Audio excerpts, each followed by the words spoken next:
You'll happily put yourself through a set that makes you want to be sick.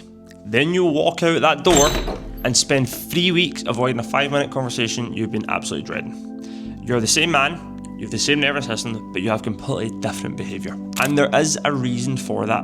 It is worth understanding because it is probably running your whole life behind the scenes. Here's the claim I want to make. The gym is the hardest thing a lot of men will do all week. And it is also the easiest thing they will ever do as well.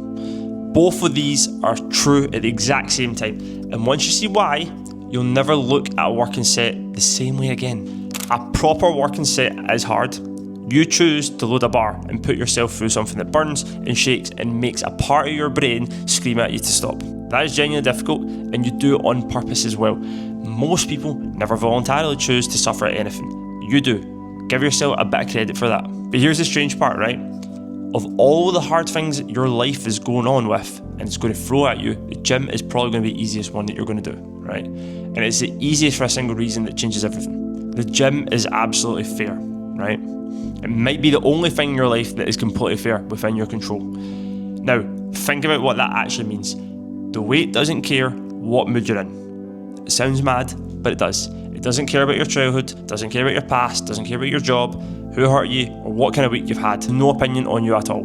It just responds every single time to exactly what you put in. You do the work, you get the result. You add the reps, the muscle comes. The rules never change, and nobody moves the goalposts on you.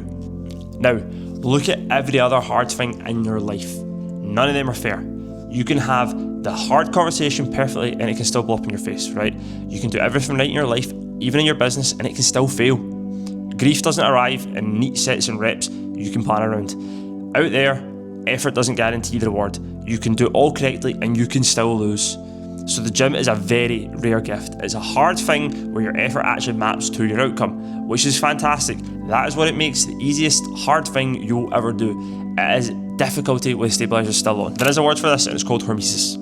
It means a controlled dose of stress that makes the whole system come back stronger than it was. A little bit of the right kind of hard taken on purpose and you adapt above where you started. Your muscles do exactly that. So does the rest of you. Like here's what you're actually practicing in there, and it is not the muscle. Every single time a set gets hard and everything in you says stop and you stay, you're training one specific thing. The ability to stay inside something uncomfortable when every instinct is screaming at you to bail out, to feel the flinch, the pull, to quit and do the rep anyway.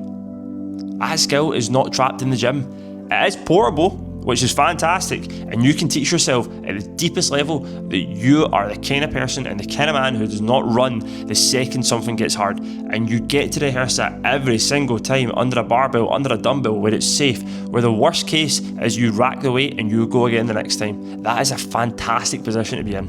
And this is the part I want you to actually sit with and think about, right? The flinch is one flinch. The thing in you that wants to quit the last rep is the exact same thing that wants to quit the hard conversation, dodge a difficult email, put off the decision you already know you need to make to get you in a better position. It is one instinct wearing different outfits. So the man who always finds a reason to cut the set short tends to be the same guy who finds a reason to avoid the hard things outside the gym as well. But there's no coincidence in that.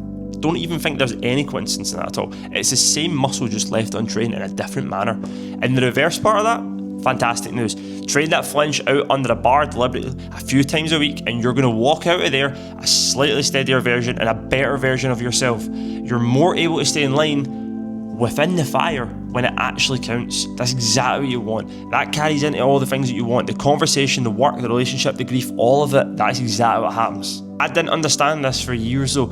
I genuinely thought I was just going to the gym for my arms, for my body, to look good, to get some people looking at me on the beach. Turns out the arms were probably the least valuable thing that I was actually building in there. The most valuable thing was becoming someone who doesn't actually fold the moment it stops being a little bit comfortable. The body was just a seat of what I was doing in the gym. So here's how you train that on purpose with these 3 things. Number 1, treat the hard rep as the thing you came for, not the thing to survive. Everything before it was a warm-up. The moment it gets hard is the moment the real work starts. Stop bracing just to get through it. That rep is the entire point. Number 2, stay 1 rep past where you would normally stop. Now I know that sounds a bit silly. It's not to do any kind of injury damage, or just don't be daft about it as well. Just 1 honest rep past the flinch on purpose, chosen. That is a whole skill and a little bit of a miniature. Number 3, carry it out the door. The next time you catch yourself avoiding something hard in real life, the call, the conversation, the task, whatever it is, name it for what it is, call it out. This is a flinch I'm talking about. Then do it like the last rep. It's the same muscle, you've been training the whole entire time. So the gym itself was never really about the body. It is the cheapest, it is the safest, it is the fairest place on earth to practice being a man who does hard things day in, day out, and he chooses them as well. You walk in there and you rehearse not quitting. You go in there, you're the one in the arena that actually rewards you for failure for staying. That's exactly what it is. The gym is that arena. The body is just a seat. What you're really building is a man who doesn't flinch. Go and train that. If that one hit home, then honestly, this whole YouTube channel is the stuff that's sitting underneath this training aspect that everyone talks about. Subscribe, stick around, everything else in the bio, and I'll see you in the next one.